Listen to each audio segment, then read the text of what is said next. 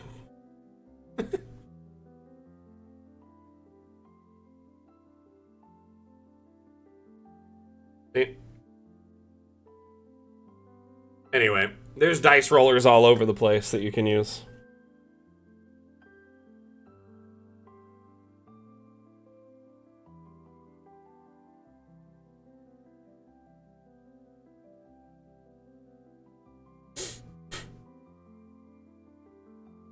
Oh, really? Wow, nice. Earlier, it was less than 5,000, but it looks like we crossed that mark. On my end, it's showing 5,001, but I'm sure it'll update to reflect soon. The caching on the Steam Workshop is a little delayed. Just a little delayed. That is awesome. Thank you so much, everyone, for contributing new maps. Let me look at most recent here. Looks like people have been just submitting for the last 20 minutes, 30 minutes. Because, yeah, there's a few after the Snimple and moving forward. It looks like people just kept... thank you so much, everyone. I appreciate it. That pushed us over the 5,000 mark. Fantastic.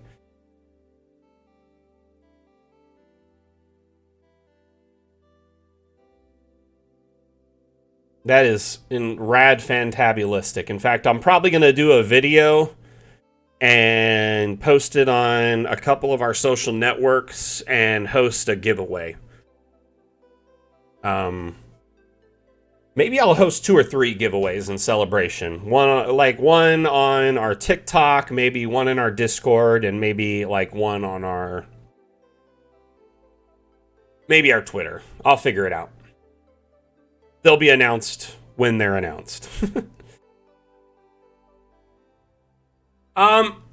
As much as I would love to do one here, I'd rather do it in a location where people have more time to see and recognize the giveaway and participate in it. When I post it and leave it as like a post that's several days, more people have a chance to see it. Whereas if it's a stream and I'm only live for 2 hours, people only can see and catch it during those 2 hours. You know what I mean? So I do love doing the streams giveaways, which we did one like last week. Actually, we had 50 viewers on the last stream, and we did a giveaway. But it is, I think we have those situational giveaways, and then we have the alternative, which is the long running kind of giveaways that run for a week or two. Oh, we did, huh? That's right. I forgot.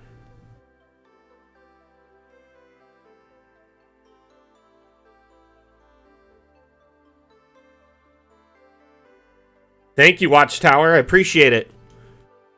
Appreciate you sharing your work with the community. Much, much appreciated. And a good days to use. Well, congratulations. And I don't expect you to be here on the day of your daughter's wedding. So I'm like, that's so awesome. That's really cool. That's really cool. Hope you had fun. Everyone had safe travels, enjoyed themselves. Let's open up another damn challenge, okay? There's one I definitely wanted to share that really caught my eye.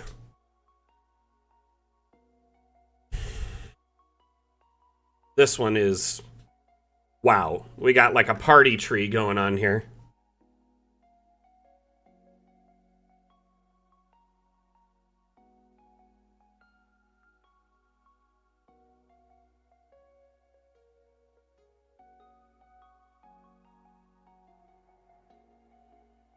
Right? It's really beautiful. They did a great job with the symmetry here with the big center area. Like, these are just abstracts, are those walls sunk into the ground? They are. Oh my gosh, look. That is a wall just sunk into the ground to be like a little planter border. Brilliant. Little flagstones laid meticulously by hand. Tree that they put other trees and bush into to make it more like vibrant. Because this is a dead oak normally that has nothing in it. So they gave it a bunch of life. and then all the, stuff around it. This one is a really beautiful and fantastic entry.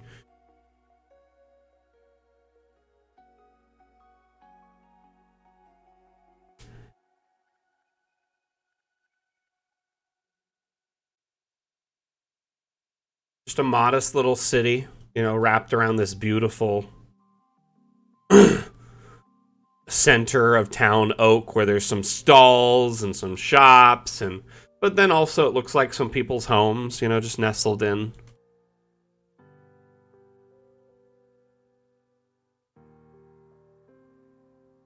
I like the little booths. Looks like Stormwind. Yeah, a little bit, huh?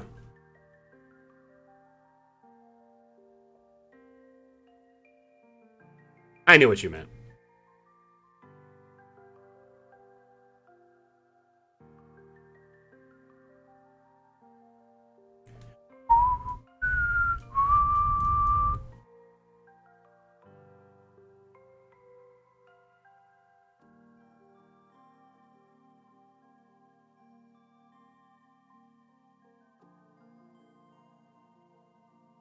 Love it.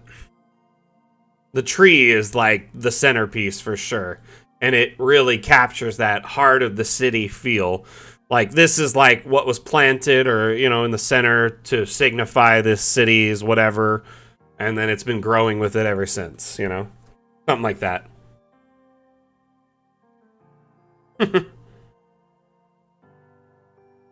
Basically, huh? They showed us by making a far better tree.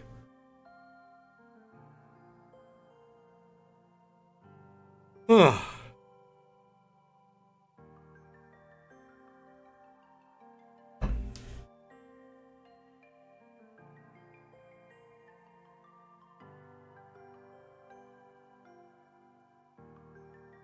do think logistically, like, this map would be a little bit hard to play on, though. Because all of the center portion where your players can be is all just missing. You know what I mean? Every part of the city that you, like, all the houses and stuff, very beautiful, all well designed, but the actual center of the city you can really only see in first person or at, like, an isometric angle. So it's just a dead oak tree, right? And what they've done is all over it, they just put these bushes, and then they had collisions off and just raised them up and down into like various areas of the tree. So it took a while, but they decorated all the branches by hand, basically. And you could see that some of them they like missed or like didn't necessarily fully line them up. But overall, it's pretty good.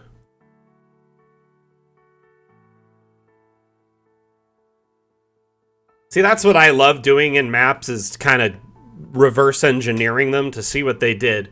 So one thing is, if you kind of get at a sharp angle, select the big base object. You can usually tell it's the base object by the size of the markers around it. Oh, that's probably the tree. Alternatively, if you just highlight the little plus down here, this tooltip tells you what it is. Yep, exactly. You could just make a dead a version without all this branches on it, or just get rid of the cover on the top and the lower area is just there. So what you would do is you'd export the map twice, right? Heart of the city and heart of the city without this top layer of cover. And essentially, in Foundry, for instance, you can use background and foreground layers, or fantasy grounds, you can do that. And the foreground layer would be the layer with the top cover, right? And the background layer would be the layer without it, with the map without it. And when your player's token walks under this, all of a sudden this space would be visible, because and technically it loads them into the background layer instead and makes the foreground layer invisible, or the, this closest layer to us. So you got to think of this as a three-dimensional space too, in some degree. If that makes any sense.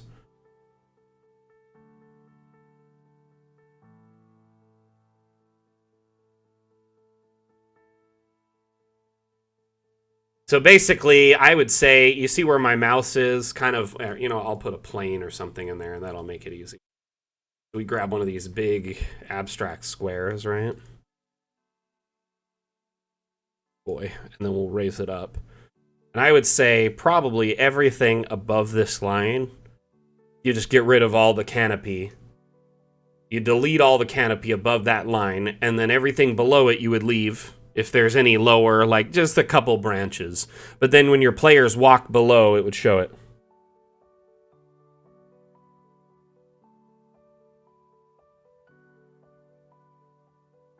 So one thing that I like to point out when people, they're like, why is this the only thing? And you're not necessarily asking that. You're just saying this is the only tree we can color, and they made it black, which looks great, by the way. But I will say this, like the colorization of the objects is something we add a few, we put them in. Basically, we add that to a bunch of objects when we have time near the end of development cycles. So we add a few in every update. And I like to point out, we are in early access, so when things don't feel finished or like, you're like, why is this only this one tree have this, or why does all of these things but this one have it alternatively, it is because, we're adding them as we go. And I think with time, we plan to either add a palette of colors to objects that you can pick from, or the hue slider to most everything. Most, if not everything, I'd say at least, 90% of objects with time. But, it's not necessarily something we can do immediately. We have to go through and add it to each object and test it and make sure it looks semi-decent before we release it.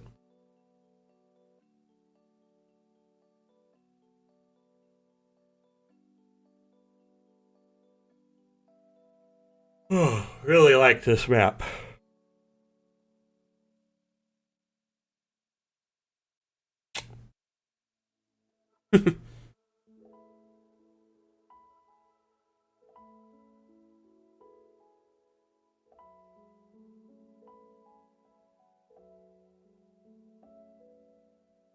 Hey, Vale.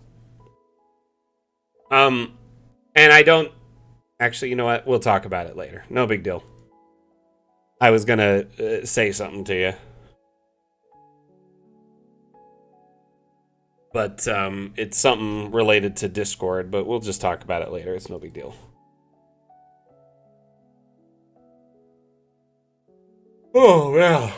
Why am I so yawny today? I just have so many random yawns.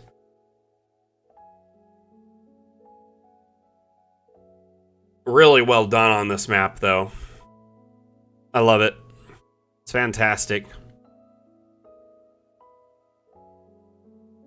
I love how abstracts have added so much detail to build. There's like little piles of rocks and hay and leaves, and there's custom signs and like all sorts of stuff. It's just crazy how much people have really grown into this feature and like adopted it.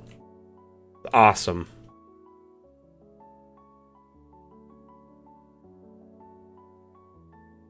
All right. Let us look up another Heart of the City map.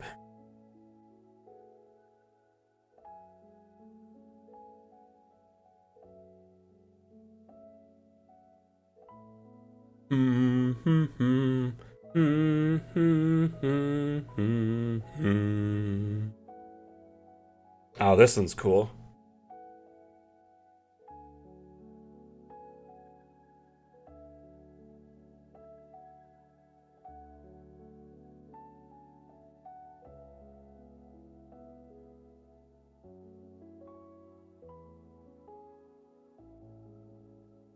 I'll be honest with you guys and gals, like, one of the downsides of streaming is, like, stream lights are very bright.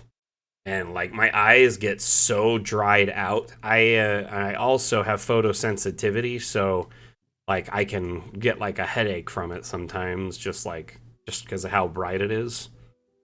I typically try to avoid flashes on, like, in photos. Like, I can't do them a lot. If there's a lot of them going on, I have to step away. This is, wow, this is brilliant. Very beautiful. Let's drop a token in and take a look. Oops. Just noticed that the chat.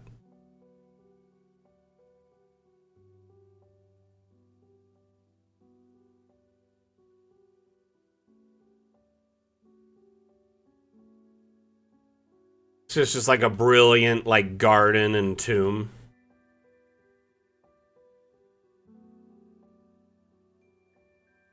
Oh, yeah. See, working on a computer remotely, like I work on the computer almost exclusively. I have to step away like once an hour and like, you know, basically the streams are the longest I'll sit and stare at the screen. Otherwise, I have to get up and walk away and like, you know, like let my eyes like adjust and not stare at it for a while.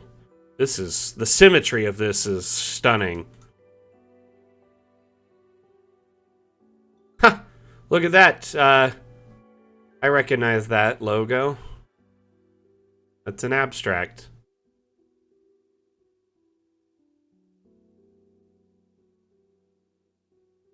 You saved us. Rest in peace, unknown one. Huh. Like a Tomb of the Unknown Soldier type situation. Or maybe the hero in general was unknown. Cool, though. This is brilliant. Looks pretty.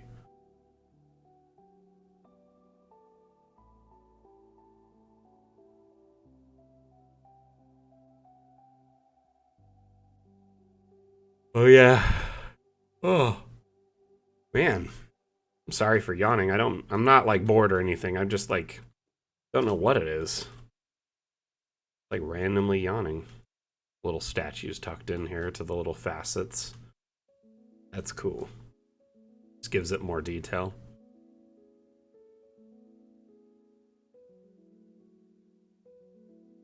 Take a look at that.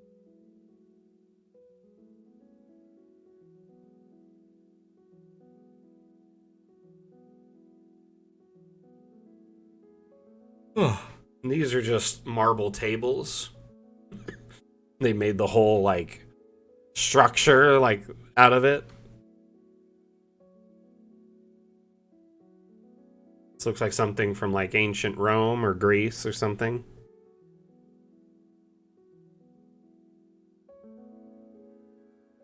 My only complaint, and it's because I'm OCD, is everything is centered but the gate in the entrance.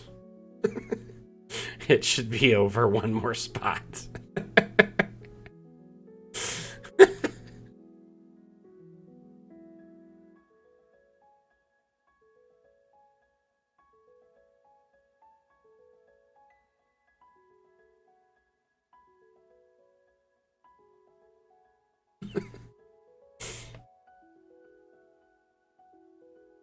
Oh.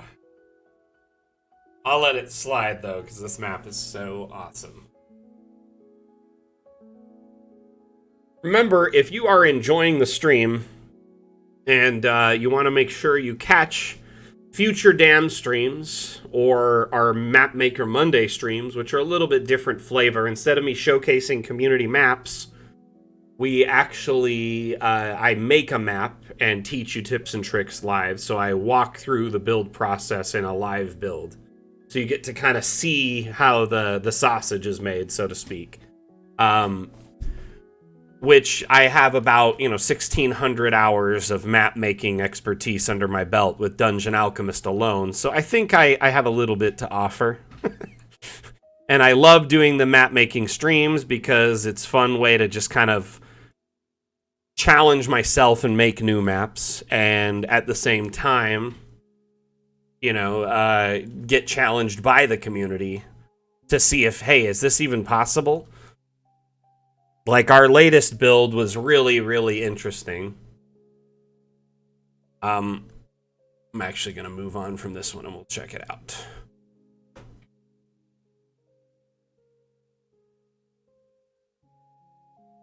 There's a Sarlacc. Nice. Watchtower. Desert Pit. Very good. So I submitted this map called the Snemple or Snail Temple, and this is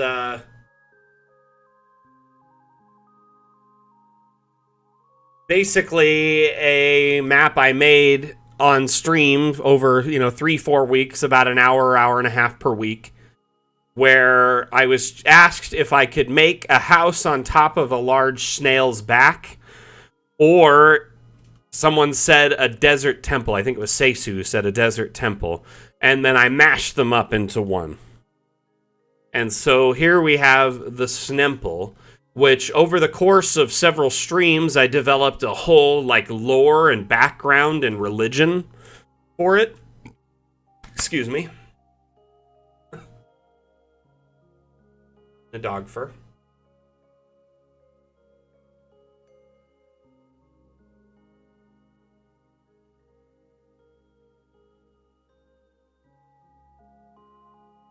Oh my gosh.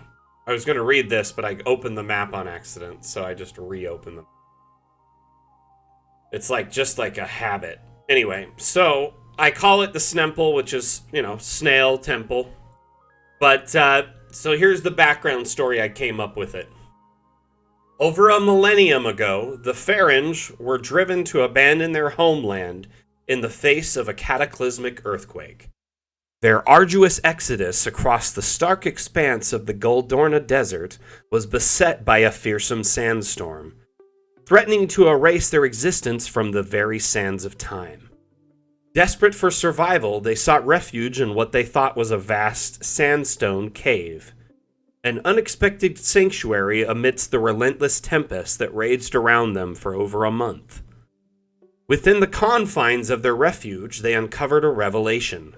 Their sanctuary was not an ordinary cave, but the ancient shell of a behemoth snail long perished in an age long gone. This colossal creature's death had destroyed a once lush forest, giving rise to the desert itself. In an ironic twist of fate, given it was their salvation. Honoring this divine intervention, their leader consecrated the snail cave, hailing it as a sacred site that embodied their deliverance and resilience in the face of imminent oblivion. The spiral, a ubiquitous symbol found etched onto the snail's shell and mirrored in its life cycle, came to be revered as a holy emblem, representing their cyclical journey of trials, survival, and rebirth. Destiny steered the Pharynge across the arid desert, leading them to a fertile oasis, a new promised land where their descendants could thrive and build a prosperous civilization. Over time, a profound tradition took root. Stumbled there. A rite of passage wherein each Pharynge would embark on a sacred pilgrimage to the Snemple, a temple ingeniously constructed within the snail rock's cavernous shell.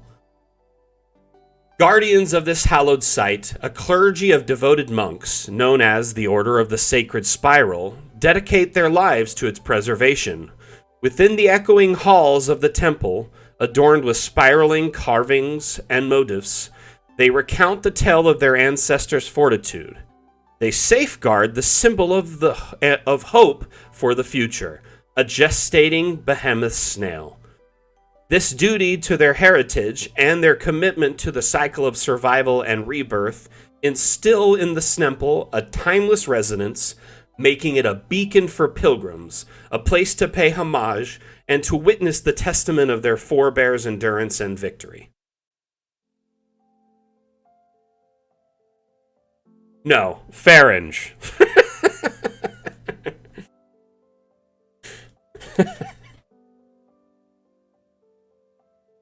Totally not the same.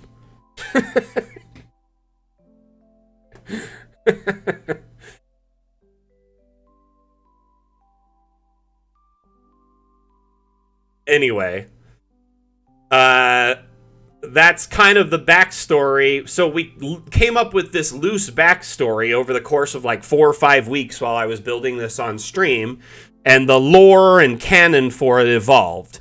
So the first thing I did was carve out this snail shell cave, and then I put a temple inside, and then I kind of made the temple structure and the stone facings And my lovely wife, she made this lovely snail abstract that we put on the pedestal here, which is the gestating behemoth snail inside of the long dead behemoth snail. And then here you can see offerings from the various pilgrims visiting the site. And then here in the back, there's like stairs going underground where the monks have like just a modest little accommodation, some, basic bunks, some storage for food and a place to eat and cook. And then like a basic like safe room where they store valuables and stuff like that.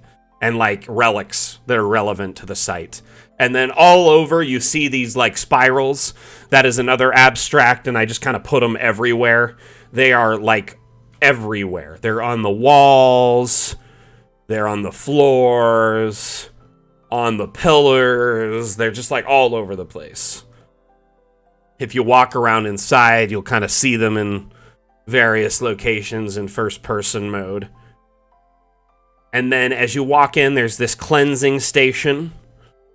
And then outside is essentially just a little pilgrim camp where it varies in shape and size and like overall composition from day to day based on the various people arriving and leaving as they, pass through. It might be part of their trade route to pass through this area, and they'll stop and pay tribute to the snail deity or whatever and move on. I have out here, I hand-shaped the dunes because I didn't really like the dune shaping, and I have sand kind of built up against the wall from the various sandstorms, just kind of pounding against it, and there's just huge amounts of buildup for detailing there. And as you can see, the stairs and the entryway have the same kind of detailing with the sand built up and covering and, over the stairs.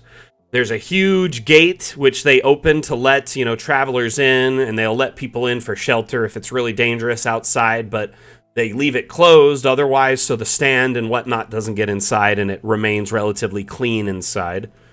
And then, outside the camp is slightly segregated, which tends to happen almost, everywhere, villages and towns and things like that. You have the people who maybe, are just camping outside under the stars or in basic tents over on one side. And then here is the, as you move over, it's, better and better tents and campsites into the very extravagant, royal tents. And then an area back here for essentially stabling and a farrier station for, shoeing the animals, attending to their clippity-clops, if it were. Chains, harnesses, fixing wheels, wagons, stuff, repairs, basic stuff like that. You can see more symbols, but let's take a little first-person tour.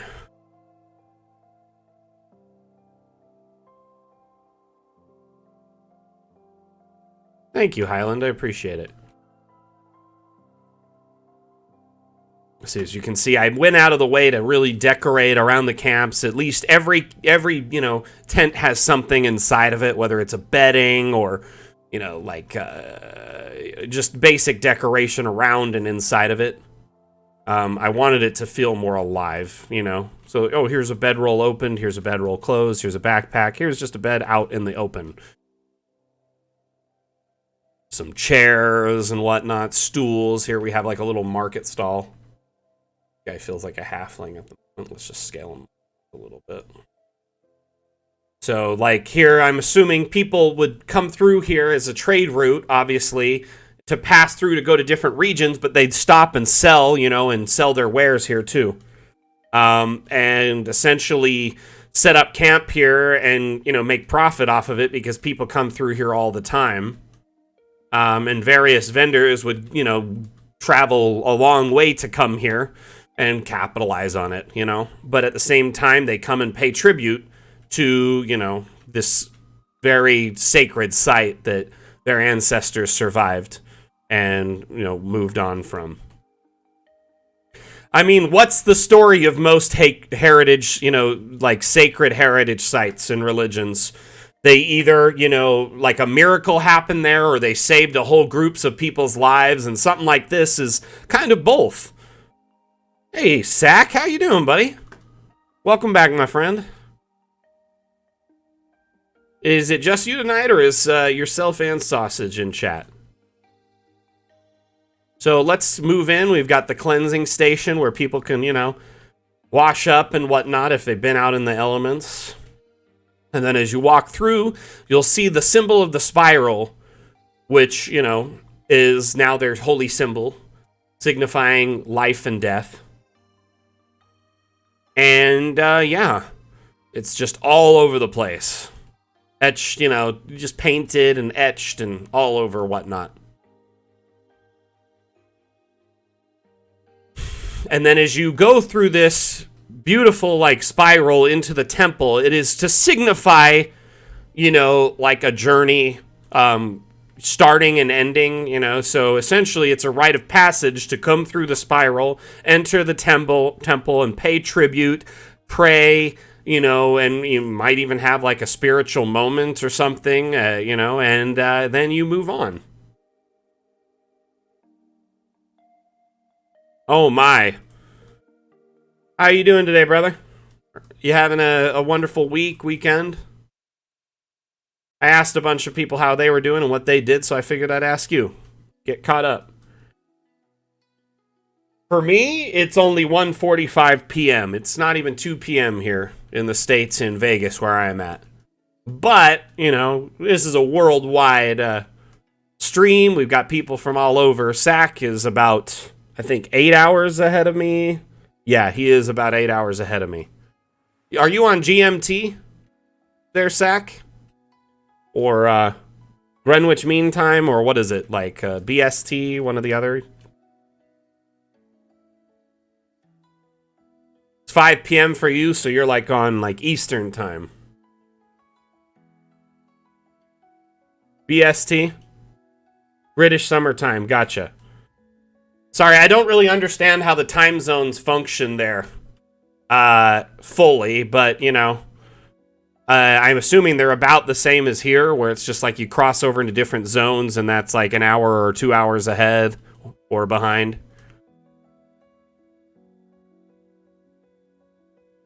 As you can see the stairs here, just to kind of go to their, like, corridor in the back. I might make a secondary, like a complimentary map that is just that area.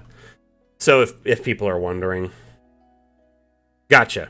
So you switch to GMT. Gotcha. Interesting. See, I never change time zones. Our time just shifts. So I only change time zones if I'm traveling. So like if I travel from, say, Vegas to Utah, which is just a state over, it is now an hour. They're an hour ahead. No, yeah, they're an hour ahead in Utah. So they're in what's called Mountain Time. And then there's Central Time, which is an hour ahead of them, or 2 hours ahead of Pacific Time, where I'm at. And then there's Eastern Time. So as you travel, further east, you go forward in time. You travel back west, you go back in time. And essentially, those time zones don't change or get renamed in any fashion, but we do have what's called daylight savings time.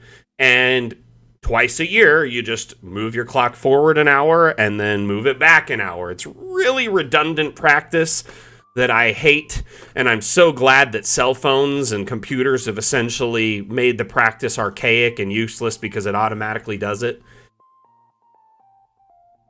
So, but when it switches over, it's named something else all of a sudden instead. That's why I'm confused on that.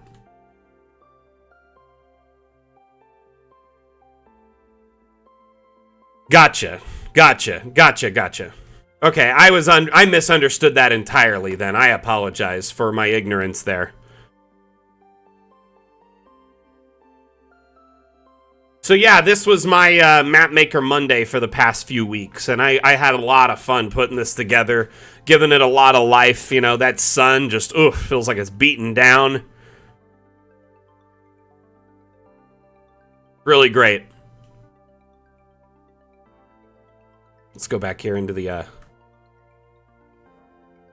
made sure all the animals had hay to lay in, hay bedding, troughs, they can eat, they've got, you know, food, water, and shade.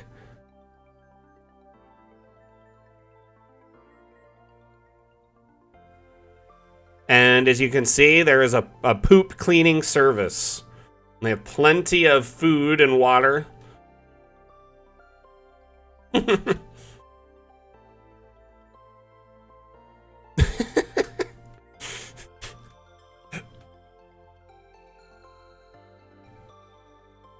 Interesting. Interesting.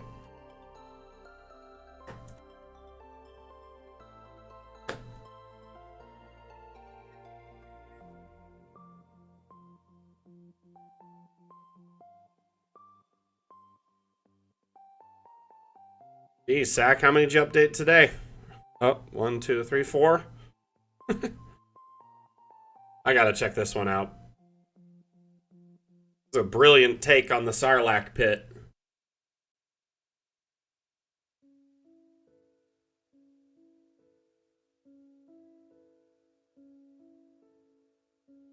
Skeletal crown, huh? But what is in the bottom of this? I gotta know. Is this just a pumpkin? What is this? Oh, that's a flower. So, I want to throw this out here to you. Right now, Watchtower. Something you could do.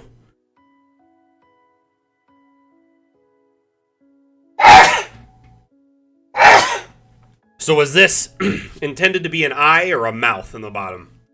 Excuse me.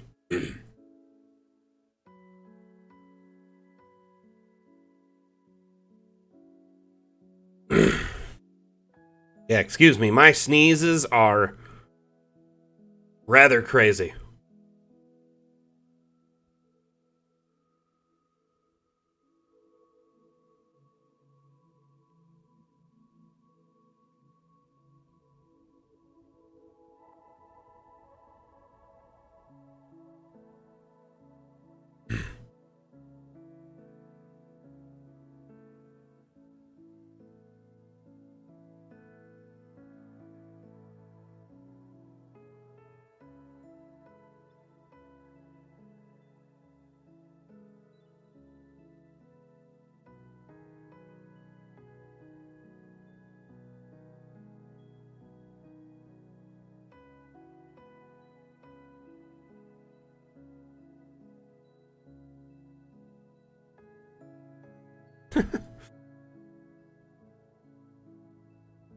That's really cool. I like it. It's creepy. But yeah, that's definitely got the Sarlacc vibe for sure.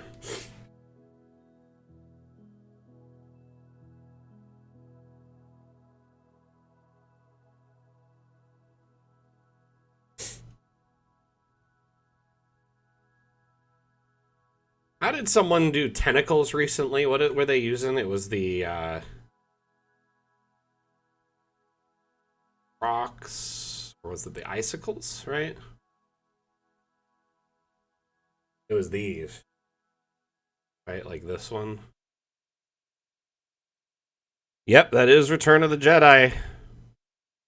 But one of these in particular can be recolored. I swear one of them has a...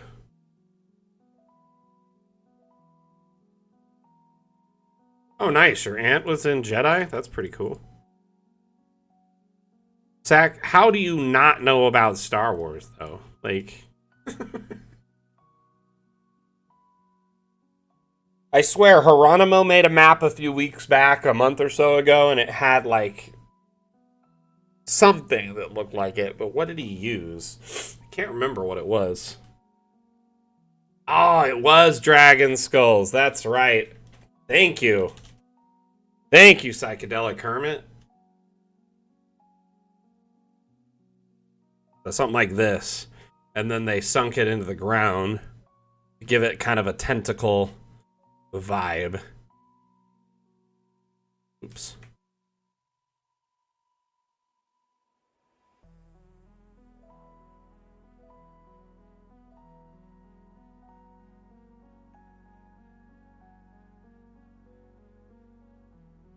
Something like that.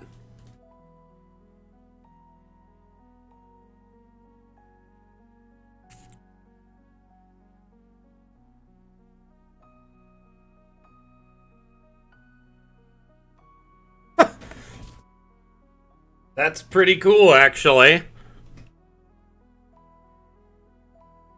I'm assuming she got to meet Warwick Davis, aka Wicket / Willow.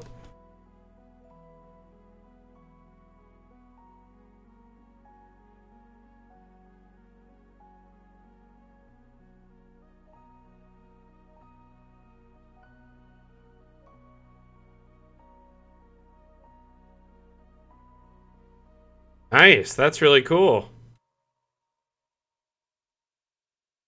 the heck is this tiny bed all about? Trips me out.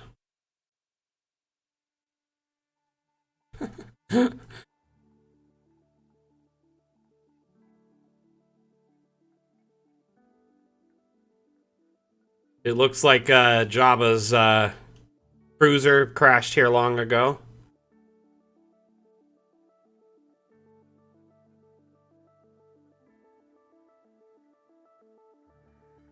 The baby crib. Don't we have a baby crib? Like an actual crib? Instead of a shrunken down bed.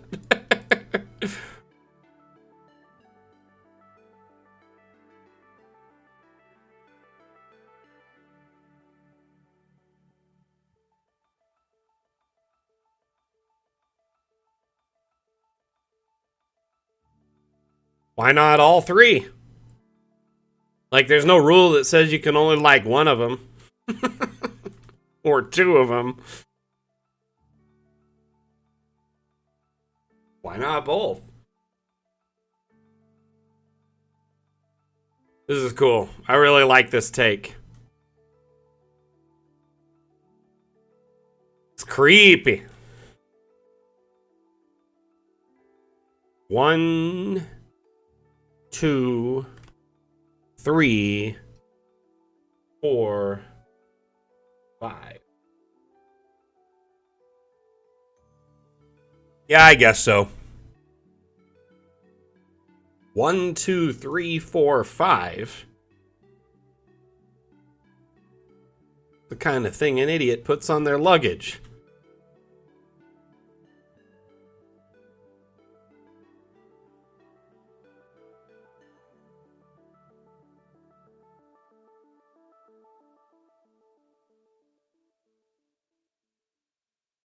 Is it an older map?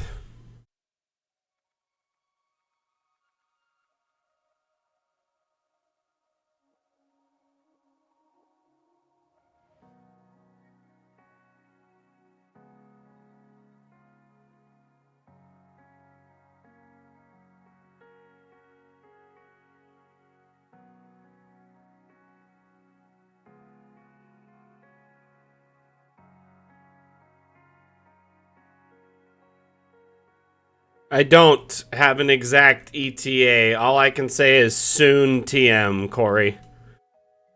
We're getting incredibly close.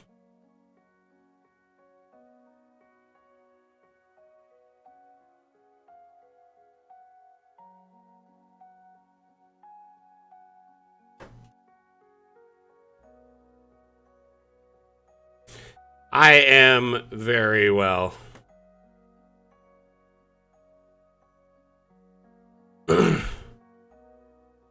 Wanted to kind of walk this path from someone traveling it. You really captured the vibe here, Sack. Ooh, like ruins over here. Just more like a trodden area that they went through the path of least resistance, not necessarily a well-manicured path, you know?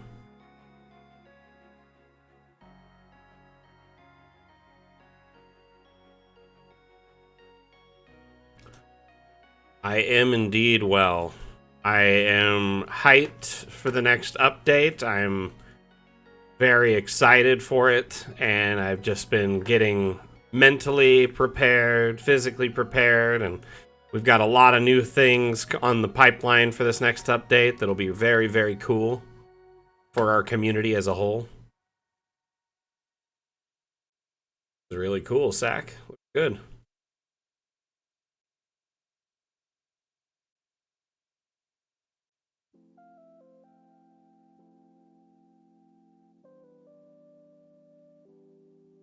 So Treasury is next, and then after that is Magic, which we actually have the incredible opportunity to know two stretch goals in advance. Typically, we only know the most forthcoming stretch goal is the one we're usually privy to know about.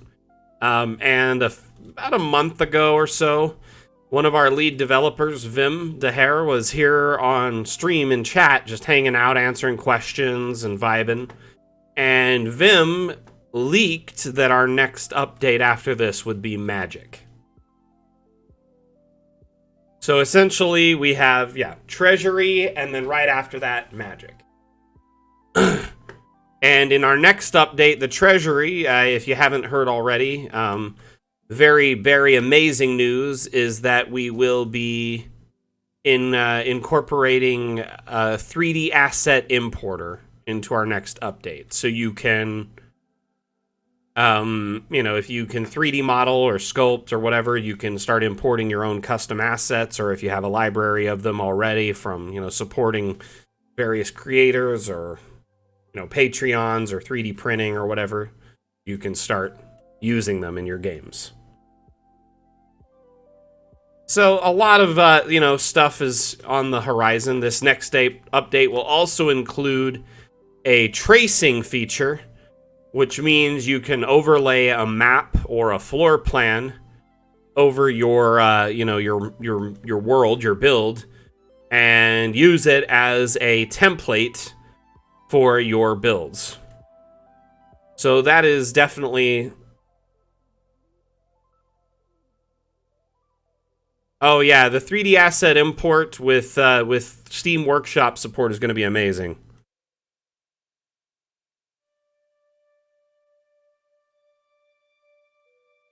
What, a little pit over here? Uh-oh. That's ominous. Is this the one you're talking about?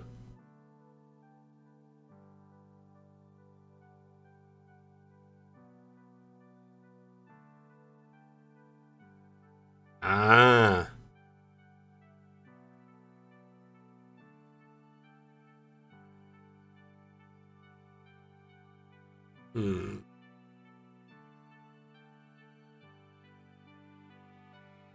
Ah, I found it. Oh, whoa. Got launched into space.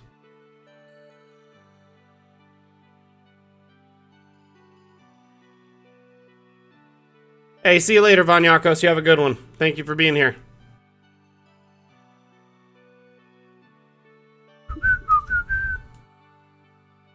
I mean, I probably wouldn't have found it otherwise unless you hot-colded me over that direction and said there was a signature, but... yeah, I did a good job. I like this map. Simple, elegant, to the point.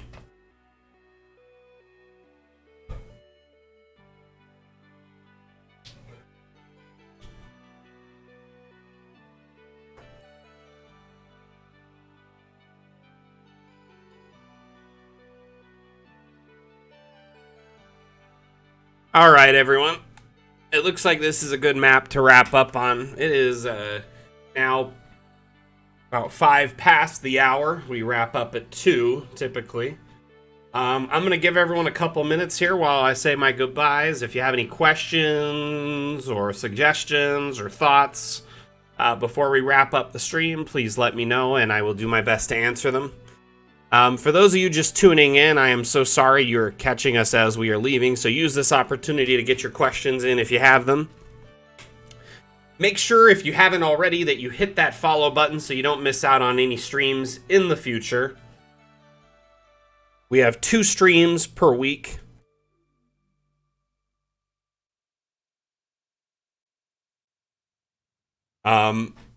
Today is the Dam stream, which we have every Saturday.